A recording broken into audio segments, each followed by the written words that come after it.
So with me I have apEX, one of the most well-known in-game leaders in CS. apEX, last year you said in some interviews that you weren't exactly happy with the way that things turned out in 2024, with very few trophies lifted. So now you get into 2025, you have ropz in the team, and how is things going so far? How are everyone adapting to the changes in the team? Well, actually, it's going really well. It wasn't easy before starting because we had no idea about how Robin was. I didn't know the guy, even though I played against him for like 7-8 years. I didn't know how he was in the game, how he was outside of the game. But for now, it's been a pleasure to play with him. It's been 2 weeks we played together with official and practice, and the guy does so well. To be honest, he's just a really good player and smart player, and for now, it's a big joy to play with him.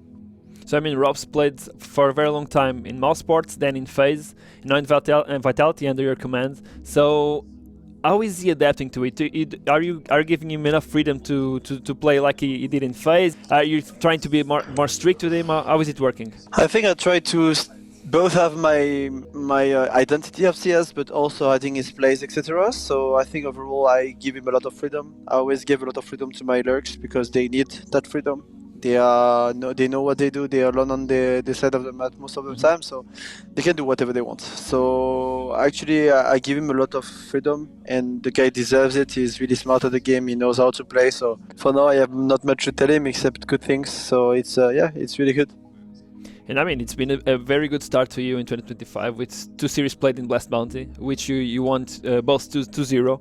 So one thing is practice, another thing is officials, as you know. So how did those maps went for you? Did you identify any issues you're trying to solve right now? Of course, there are always issues and always the thing you can improve. First game when we played, I think we were a bit stressed to play the first game. We were like we didn't play our way on one side on Mirage when they almost came back against us. But it's normal. It's also that we all wanted to do too well in a way. But at least we won. That was the most important. And then the second game, we had the chance to play Train for the first time, a map that we prepared a lot. We won it. It wasn't easy at all, but we were ready and happy to play it. It's been also a joy to have a Robin among us just for the theory crafting he does on maps, etc. Because he's a really hard worker, and it's easier for IGL to play with a guy like him, just because he has a lot of ideas and he also understands the game really well. So he just creates a lot of good things for us. So you're saying you're already practicing Train a lot. So can we expect to see Train way more times picked in your series?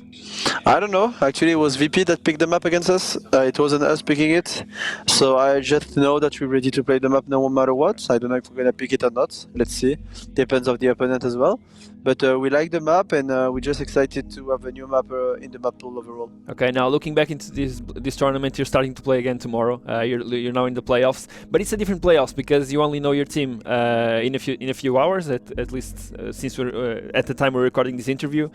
Is there how are the expectations towards this final stage of Blast Bounty? Well, I'm really glad we qualified here, not only for the tournament itself, but to gain more experience together. Mm-hmm.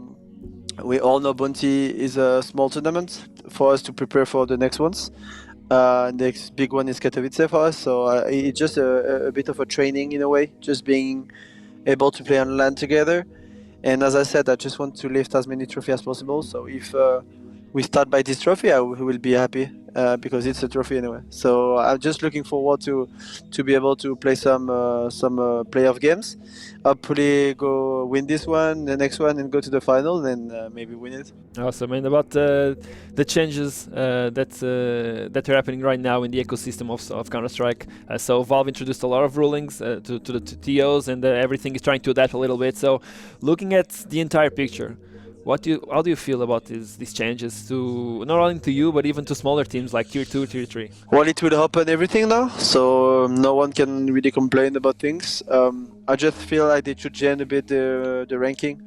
It can't happen that way because like some tournaments they should not work with the cash prize but more about like having a S tier tournament, A tier, B tier tournaments, but not thinking only about the cash prize. I don't think cash prize is the most important thing. You just have like more prestige even than others, and they should work that way. But I hope thing will change, because also I saw like FaZe losing a lot of points by losing against Spain on one online game. So I think it's a bit too much. They should like try to rethink about the way they do it. But I think opening the circuit to everyone is a good thing. We love Counter-Strike for that, and let's hope it continues that way, and everyone can, they can make any tournament now. Okay, so overall you see it as a more positive than negative change, and it's one that can even improve more in the future. Yes, for sure. The only thing it's maybe for the orgs, because of course when you work with they used to work with Blast or ESL, they had more like shares about the revenues, etc., which is normal. Now it's gonna be a bit different, I think. So maybe the clubs are not really happy with that, because they lose some money. But hope they will find a way to get this money back in a way, because having a strong ecosystem is also really important for the competitive and the professionalism. Just to finish up this interview, I mean, you've been in Portugal before, you've played in here to the Portuguese audience, so are you excited about the possibility of coming back? I mean, you still have to qualify during the last Open in Copenhagen stage, but are you excited about the possibility? Well, yeah, without a doubt. It was in 2022 I played there. It wasn't the best year for us in Vitality, but we made it to the final in Lisbon, and I really enjoyed playing there. It was a pleasure. The crowd was really awesome, and also the city, I loved it. It was my first time in Portugal, and I just loved to be in Lisbon, going for a run close to the ocean, etc. So I enjoyed it a lot, and I really hope we're gonna qualify again to meet some Portuguese fans again. Awesome. Would you like to leave a message to them? Some of them don't like me because I prefer Messi than Ronaldo, and I'm sorry for that. You said that in blasphemy, actually, in the meeting yes, there, yeah. Yes, but thank you for your support.